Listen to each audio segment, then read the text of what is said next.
Hold on, Aaron. Don't put Lefty away for the winter just yet. Lefty's been putting in a lot of work this year. Before you put Lefty in the barn, there's a few things you need to take care of. Remember that field fix? Lefty remembers. There's always time to do it right the second time. If you want your cat to have 9 lives, there's a few easy steps you need to follow first. That dust and dirt will take its toll on your caterpillar. If you do it right, you can sleep at night, and your tractor will live to farm another day.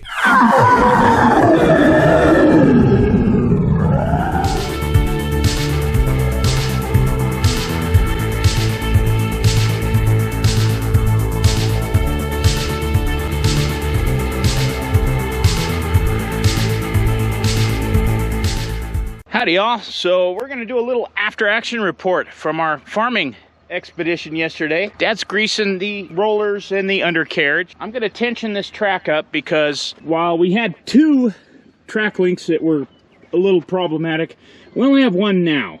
And I'm thinking that maybe tensioning it up, this one's got a lot more slack in it now than it did before, and more than the other side. Put a little spring tension on it, that maybe this other one will work itself out too. You know, I bought another big yellow cat yesterday, a bigger yellow cat.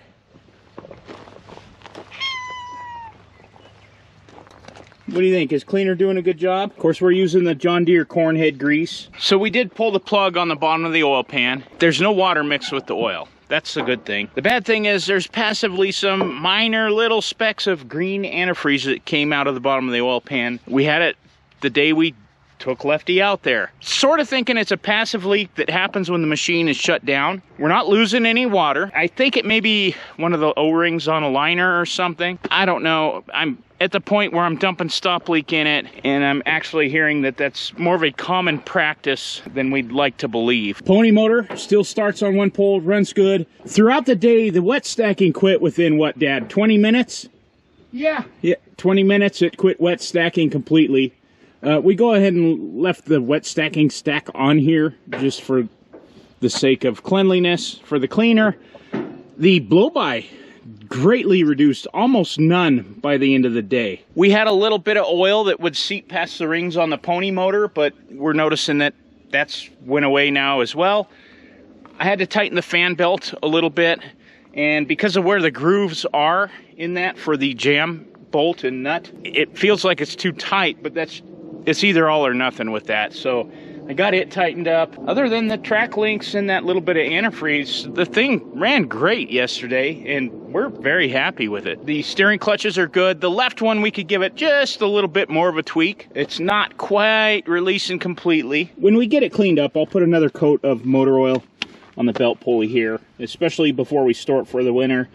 We're going to clean off the final drives and check those and see if they've used any oil. We suspect they probably have, as they probably do. You're probably noticing that we did not run the umbrella yesterday, and that's because we were still in fear of wet stacking getting splatter all over that new umbrella, and we didn't want that. We've got a total of just over 14 hours on the service meter. Probably in total we ran it, what, about 6-7 hours yesterday. That was a nice, good, steady pull. We shut down at lunch, let it cool off, pull it again. We're not following the Caterpillar break-in procedure properly, but we're close enough.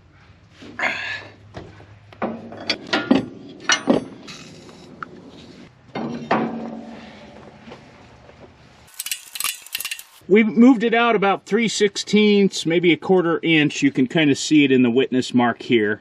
So it's got good tension on it, and I gave it a little bit extra to snug it up. Tighten down my lock nuts, put the guard back on, probably fire this thing up. In theory, if we tighten this up, it'll have constant pressure on that link so that when it does come around, hopefully it'll kind of keep wanting to stretch it outwards.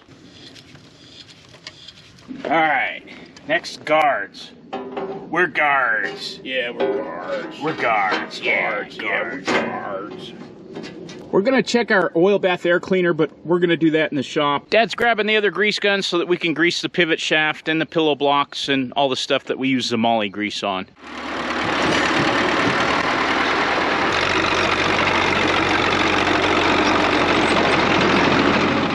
I just used the forbidden 5th gear. Cleaner cleaning. It's really tight, but it aren't about that deep. Yeah, maybe if we run it with them that tight, it'll kind of loosen that up. It's already made a little bit of difference.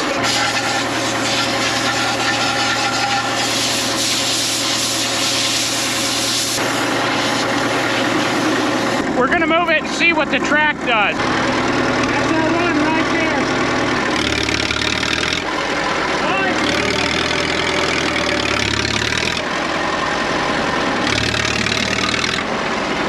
Yeah, it's freed up. Oh, there it is, right there. But it's moving now. I think that heavy tension gave it some persuasion. I'm gonna give it a little more persuasion.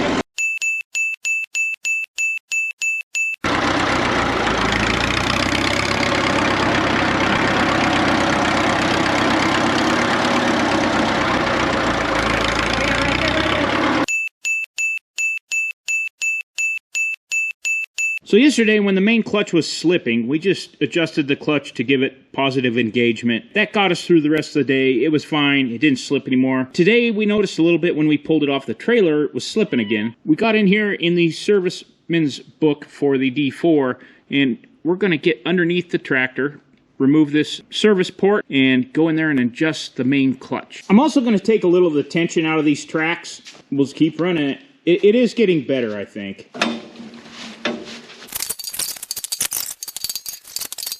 I think you're going to be about back where you were. Well, maybe. It was a little loose because I could do it by hand before. Cleaner cleaning. I could probably turn it from under there where I need to get to it. And then I'll tell you to put it in gear when I get it turned to where I need it. We're underneath Lefty here, and I need to find my adjustment bolt. I'll have to turn that. Where do you want it? Keep going.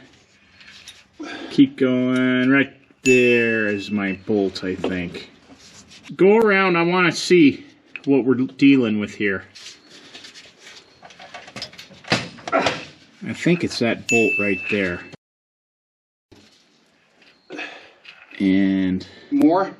yeah, go back right there. Put it in gear. So we'll loosen that. Then I can reach in there, grab the finger on that collar and just pull it down just a little bit and try it. I got that little pinch bolt loose, so I need to turn this. I'm gonna try turning it counterclockwise as the operator sits in the machine, and it's gonna take just a little bit, and I'm gonna have to tap it with a hammer. Managed to move it a little bit. Dad's gonna check it. Oh, yeah. That tighten it? Oh, yeah. Will it go in at all? No, I got to yank on it hard. So I need to come back a little bit. Yeah. Okay. Did you get the light? Nope, it fell. It's down in there. Okay. Can you get it? Well, we're about to find out. Or it's just going to have to live in there forever. Yeah, I don't think that's going to work. I don't even think I moved it 1/16 of an inch, and it is instantly tight. I remember before we were amazed at how little it took. Dad's getting up in the operator's seat, and he's going to give it a try. And see how much free play you got, too.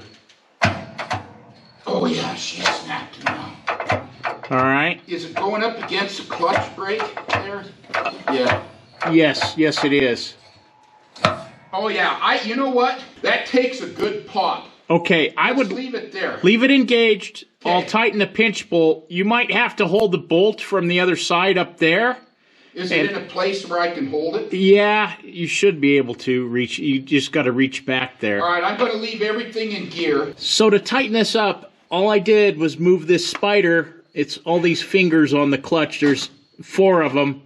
I just turned it as you're sitting in the operator's seat counterclockwise. Literally about 1/16 of an inch is all it took. It's very fine adjustment. Now I'm going to tighten down that nut right there, and we'll have to hold it on the other side with a wrench. What locks it? It's a pinch bolt. But there's nothing that locks the pinch bolt. No. So it could theoretically come loose. All right, go ahead and try it. All right. Snapping out. Yeah. And in. Oh, yeah, it takes some good pull. Okay, good. I'll put my cover on. So here from the back of the machine, the plate where I was adjusting the clutch is up there on the side of the transmission. From over here on the side, it's that plate right there. That one's out. You clear? Yeah. Your jack's wedged, isn't it? Yep. For the record, we were also accessing from up here. It helps. You can get light through there too, and you can hold the bolt, the pinch bolt, on the other side with a wrench. How come we went up in 2 tries and to go down we gotta have 3? Because we had this flipped the other way. All right, now flip your block over and do it again. No, just drive off of them. Got the oil bath off. We're gonna see what we got inside there. Oil's pretty clean. Yeah, it doesn't look terrible, does it? Yeah, it's not that bad.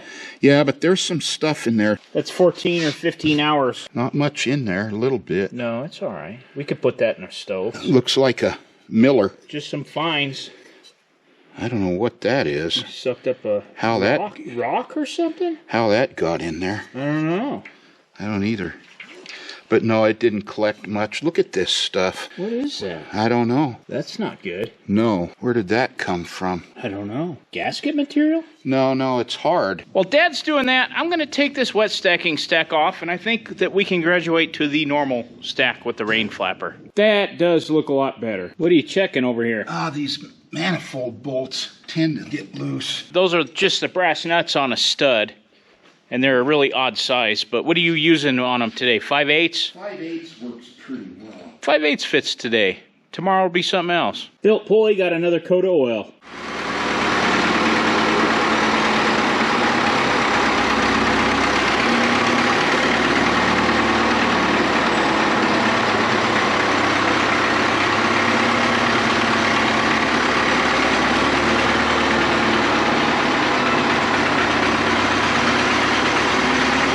So the only thing that we have not addressed on this or checked or anything is those final drives. We're going to put the pans under there, see if they leak. We'll check them before we run it again. We got the clutch in shape. We've checked everything out. Old Lefty did good planting wheat. I do want to thank you for watching, and we'll see you on the next one.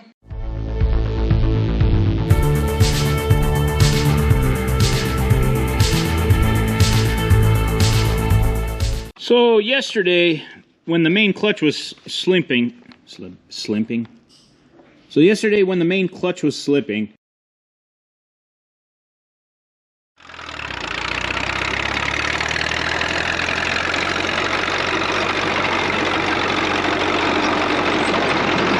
I just used the forbidden 5th gear. This is regarding the forbidden 5th gear satire video short. Second and reversed are your most common gears, especially when dozing. First and fifth are rarely used. Third and fourth are a good split for field work and farming. As far as shifting on the fly, you really can't do it unless you're really good. You pretty much just pick a gear and you send it.